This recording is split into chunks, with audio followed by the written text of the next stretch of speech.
আমি যখন ঘুম ঘুম চোখে আধ ঘুম অবস্থায় শুয়েছিলাম, তখন হঠাৎ করে লক্ষ্য করলাম কেউ যেন আমার সাথে খারাপ কিছু করার চেষ্টা করছে। তারপরেও আমি ঘুমের ভান করে শুয়ে রইলাম। আর মনে মনে ভাবতে লাগলাম, দেখি লোকটি আমার সাথে কি করে। একটু পরেই আমি লক্ষ্য করলাম যে লোকটি আমার সবকিছু তুলে নেওয়ার চেষ্টা করছে, আমার কাছ থেকে আমার সম্পদ, আমার মান সম্মান কেড়ে নেওয়ার চেষ্টা করছে। আমি ভয়ে হতভম্ব হয়ে গেলাম, কারণ আমার বয়স মাত্র 14 বছর। এছাড়া অন্ধকার রাত আমার সাথে এরকম ধরনের অদ্ভুত আচরণ করছে। ভয়ে আমার ভিতরটা কেঁপে উঠেছিল যখন লোকটি আমার ওখানে তার বিশাল বড় দিল, তখন আমি আর সহ্য করতে পারলাম না। আমি অনেক কষ্টে তাকে ধাক্কা দিয়ে ফেলে দিয়ে খুব তাড়াতাড়ি লাইটটা অন করি। তারপর লাইট অন করে আমি দেখতে পেলাম আমার মামা আমার সাথে। তারপর আমি কান্না করতে করতে বললাম, মামা আপনি কেন আমার সাথে এমন করলেন? আমি মাকে সব বলে দেব। তখন মা বলল, তোর মামি সব জানে, আর তোর মামি আমাকে খুশি করতে পারে না, কারণ সে অসুস্থ। এই বলে মামা আমাকে আবার শুরু করল। বন্ধুরা, সম্পূর্ণ গল্পটা শুনলে আমি শিওর বলতে পারি তোমার পানি চলে আসবে। তাই তোমাদের পায়ে ধরে বলি, প্লিজ অন্তত আজকের গল্পটি শেষ পর্যন্ত শোন। তাহলে আর কথা না বাড়িয়ে পুরো ঘটনাটা তোমাদের বলি। বন্ধুরা, আমার নাম ইসরাত জাহান নীলা। বাড়ির সবাই আমাকে নীলা নামে ডাকে। আমার বাড়ি কুমিল্লাতে।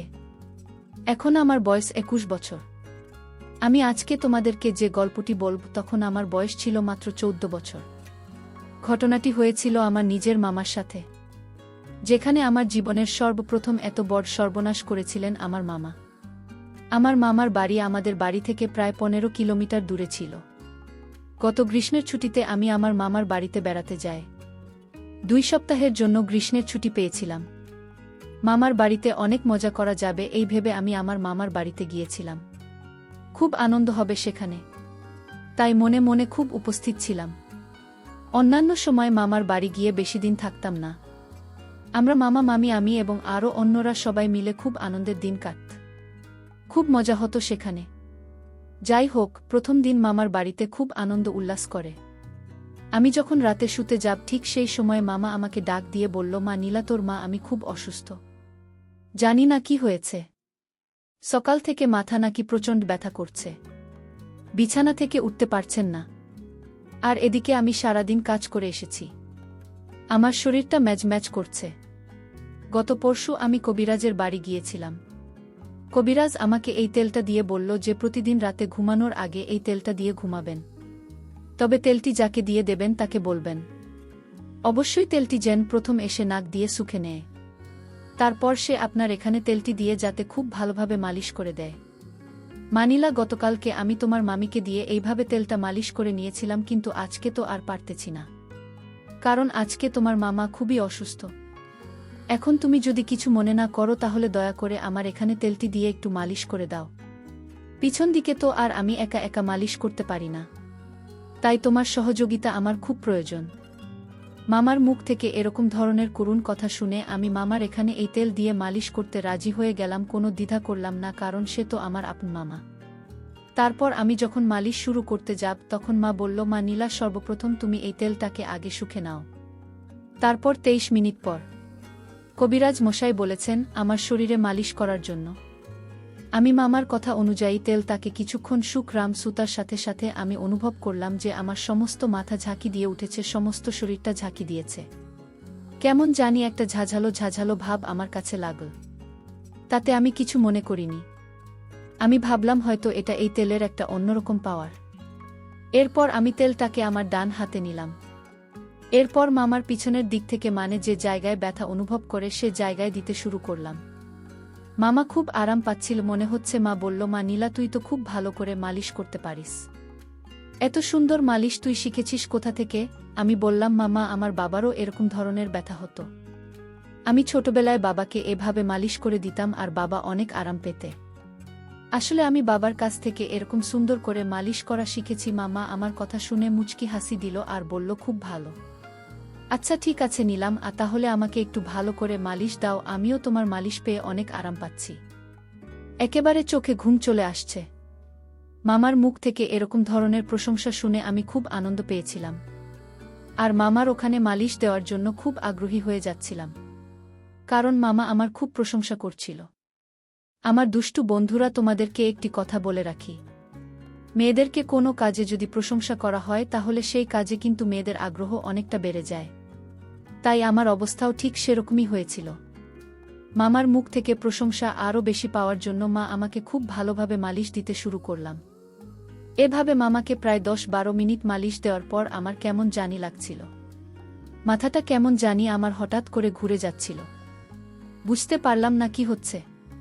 মাথাটা একটা চক্কর মেরে উঠতেই আমি মামার ওখানে শুয়ে পড়লাম। তারপর যে কি হলো আসলে আমার কোনো গান ছিল না। কিন্তু এটা যে আমার একটা বড় রকমের চক্রান্ত ছিল তা আমি বুঝতে পারিনি।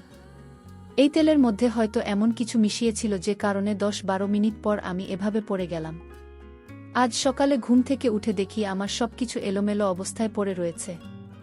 মনে হচ্ছে কেউ আমার সাথে খারাপ কিছু করেছে আর আমার নিচের অবস্থা একেবারে খারাপ হয়ে গেছে। আমি বুঝতে পারছি না তখন কি করব। হঠাৎ করে আমার এরকম অবস্থা কি করে হলো? যাই হোক, মামা আমাকে অনেক আদর করত আর অনেক ভালোবাসে ছোটবেলা থেকেই। কিন্তু মামাকে তো আমি কখনো সন্দেহ করতে পারি না। সে তো আমার বাবার সমতুল্য। আমার বাবার চাইতেও আমার মামা আমাকে অনেক বেশি আদর করত।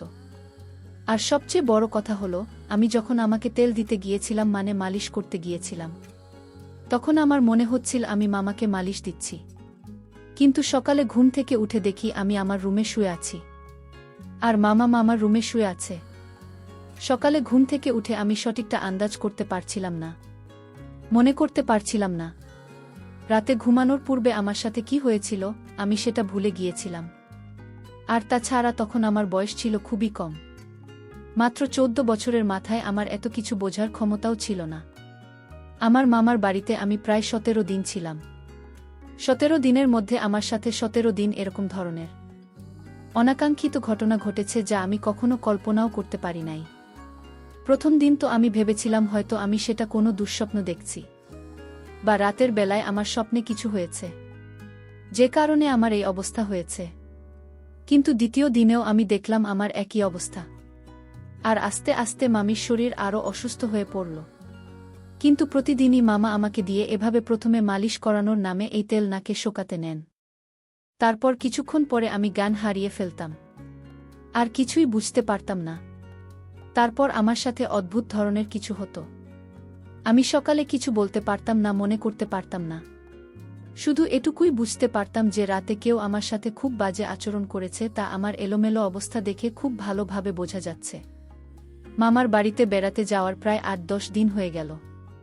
প্রতিদিন আমি এভাবে মামাকে তেল মালিশ করতে যাই। তারপর আমার জ্ঞান চলে যায়। তারপর আমার সাথে কি হয় আমি কিছুই বুঝতে পারি না। বিষয়টা নিয়ে আমি খুব চিন্তায় পড়ে গেলাম। কি করা যায়? আর তখন তো আমি খুব ছোট ছিলাম। প্রতিদিন সকালে ঘুম থেকে উঠে দেখি আমার অবস্থা একেবারে খারাপ। আমার সব কিছু এলোমেলো হয়ে আছে, মনে হচ্ছে কেউ আমার সাথে খুব বাজে আচরণ করে। প্রতিদিন কি আমার সাথে এরকম ধরনের বাজে আচরণ করে আমি কিছুই বুঝতে পারছিলাম না, না কি ভেবে কোনো কিছু পাচ্ছিলাম না। হঠাৎ করে আমার মাথায় একটি বুদ্ধি আসলো। আজকে আমি দেখব কি আমার সাথে এরকম করে, কার এত বড় সাহস। আর তাছাড়া মামার বাড়িতে মামা আর মামি ছাড়া অন্য কেউ তো নাই। তাহলে আমার সাথে এরকম আচরণ করে আমি তো কোনো কিছু ভেবে পাচ্ছিলাম না। আর মামা আমার সাথে এরকম আচরণ করবে তা তো আমি কোনোদিন কল্পনাও করতে পারিনি।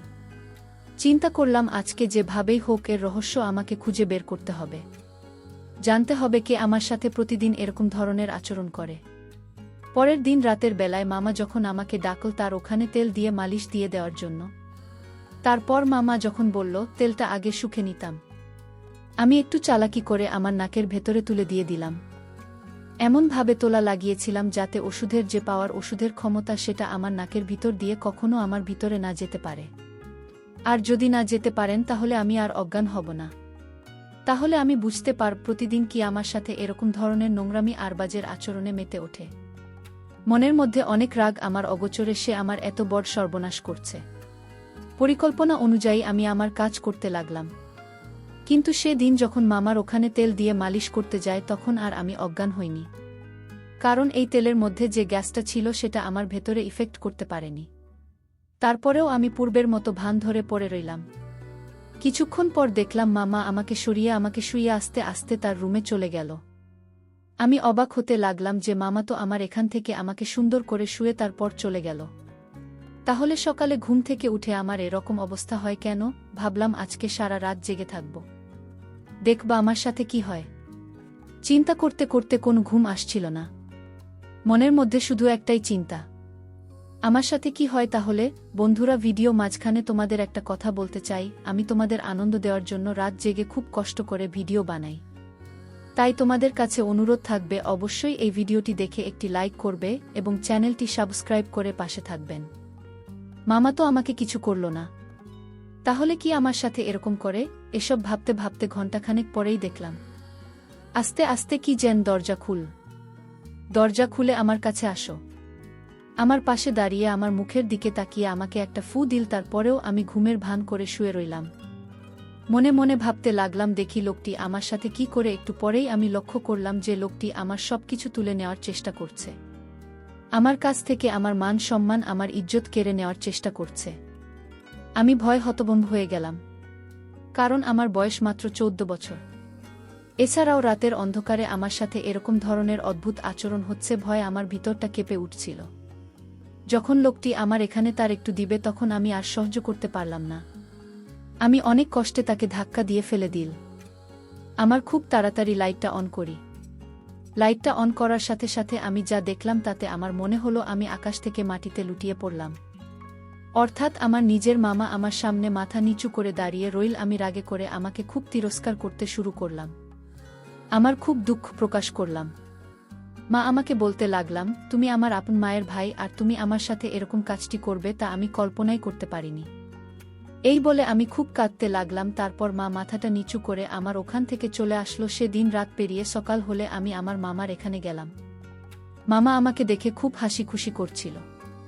মনে হচ্ছিল না যে সে রাতে আমার সাথে এরকম ধরনের একটা জঘন্য কাজ করে।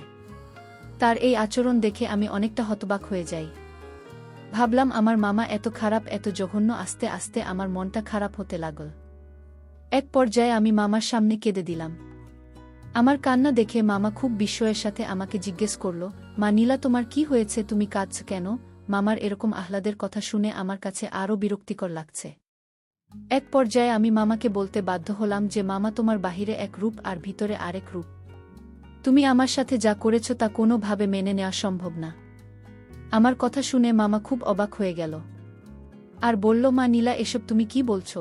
আমি তোমার সাথে কি করেছি? তুমি আমার মেয়ের মতো, আমি তোমাকে মেয়ের মতো ভালোবাসি, আর তুমি আমার সাথে এভাবে কথা বলছো কেন? তখন আমি বললাম, আমি যখন ঘুমিয়েছিলাম তুমি রাতে আমার সাথে জঘন্য আচরণ করেনি। মা বলল, কি বলছো নীলা, আমি রাতে তোমার ঘরে যাব কেন? মামার কথা শুনে আমি আরও অবাক হয়ে যাই। ভাবলাম, কি হচ্ছে আমার সাথে? আমি স্পষ্ট যেখানে মামাকে দেখতে পেলাম সেখানে মামা এখন অস্বীকার করছে। আজকে তাহলে পুরো বিষয়টি আমি ভালো করে দেখব। বরাবরের মতো যখন রাত হলো তখন আমার সাথে সেই রকম ধরনের ঘটনা ঘটতে যাবে। সেই মুহূর্তে আমি আমার রুম থেকে বেরিয়ে গিয়ে অন্য কোথাও লুকিয়ে রইলাম। কিছুক্ষণ পর লক্ষ্য করে দেখলাম আমার মামাই আমার রুমে ঢুকছে। আমি খুব ভালো করে লক্ষ্য করে দেখলাম লোকটি যখন আমার রুমে গিয়ে প্রবেশ করল, তখন আমি খুব তাড়াহুড়ো করে মামার রুমে চলে গেলাম। মামা রুমে চলে গিয়ে দেখি মামা তার রুমে ঘুমিয়ে আছে। তখন আমার মনের ভিতর অনেকটা ভয় কাজ করছিল।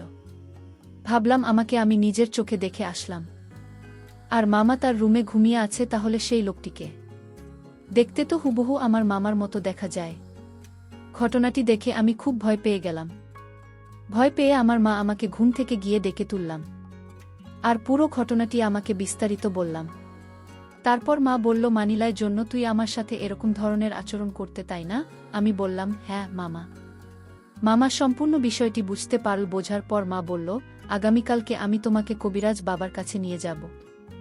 হয়তো তোমার সাথে কোনো অপশক্তি রাত্রে বসবাস করে, তোমার সাথে আমার রূপ ধরে জঘন্যতম কাজ করে, আর এই অপশক্তি তোমার ক্ষতি করার চেষ্টা করছে। পরের দিন সকালে মামা এক কবিরাজ বাবার কাছে আমাকে নিয়ে গেল।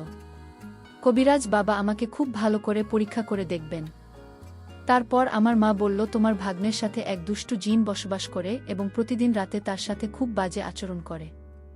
আর সবচেয়ে মজার ব্যাপার হলো, তোমার ভাগ্নের সাথে এই ঘটনাটি ঘটায় তোমার রূপ ধরে। তারপর কবিরাজ বাবার কথা শুনে আমি অবাক হয়ে গেলাম। তারপর মামা বলল, কবিরাজ বাবা, আমাদের এখন করণীয় কি? তারপর কবিরাজ বাবা বলল, তুমি কোনো চিন্তা করো না, আমি 7 দিন চিকিৎসা করে তাকে ভালো করে ফেলতে পারব। তুমি তোমার ভাগ্নিকে 7 দিন ফজরের নামাজের পরপরই অন্ধকার থাকা অবস্থায় আমার কাছে নিয়ে আসবে। তারপর পুরো 7 দিন চিকিৎসা করার পর আমার মধ্যে আর এরকম ধরনের কোনো কিছু লক্ষণ আমি দেখতে পাইনি। মনে হচ্ছিল যেন আমি পরিপূর্ণ সুস্থ হয়ে গিয়েছিলাম। কবিরাজ বাবা আমাকে একটি দাবি দিয়েছিল। তা বীজটি অনেক শক্তিশালী ছিল বটে। যতক্ষণে দাবি ছিল ততক্ষণ আমার মধ্যে কোনো অপশক্তি আর কাজ করতে পারিনি। বন্ধুরা, তোমাদের দোয়ায় এখন আমি পুরোপুরি সুস্থ। এখন আমি খুব ভালো আছি। পরিশেষে বন্ধুরা, আমি তোমাদেরকে বলব, পৃথিবীতে হয়তো এরকম কিছু অদ্ভুত ব্যাপার আছে, যে ব্যাপারগুলো ডাক্তার বা অন্য কোনো চিকিৎসায় তাদের কিছুই করতে পারে না। এরা এক ধরনের অপশক্তি, হয়তো এটাও বিধাতার কোনো এক সৃষ্টি, যা কোনো না কোনো কারণে মানুষের ক্ষতি করার চেষ্টা করে। অনেক সময় আমরা হয়তো এসব বিষয়কে তুচ্ছতা ছিল মনে করে এগিয়ে চলি, কিন্তু বাস্তবতা যে কখন কার জীবনে কোনটা সত্য হয়ে দাঁড়ায় তা কখনো বোঝা যায় না। আমাদের প্রত্যেকটি মানুষেরই উচিত প্রত্যেকটি ছোটখাটো বিষয়ে সিরিয়াস ভেবে নেওয়া। তাহলে হয়তো আমাদের জীবনে এরকম ধরনের অপ্রত্যাশিত ঘটনা থেকে বেঁচে থাকা সম্ভব। বন্ধুরা, আজকে এই পর্যন্তই। আবারও আসব তোমাদের মধ্যে নতুন কোনো ভিডিও নিয়ে। ভিডিওটি যদি তোমাদের ভালো লাগে তাহলে একটি লাইক দাও। প্রতিদিন আমি তোমাদেরকে এমন নতুন গল্প উপহার দেব, তাই তোমাদের দুটি পায়ে ধরে অনুরোধ করছি, তোমরা যদি এরকম ধরনের মজার মজার গল্প পেতে চাও তাহলে দয়া করে আমার চ্যানেলটি সাবস্ক্রাইব করো। পরিশেষে তোমাদের সকলের সুস্বাস্থ্য কামনা করি। ভিডিওটি দেখার জন্য তোমাদের সকলকে অসংখ্য ধন্যবাদ।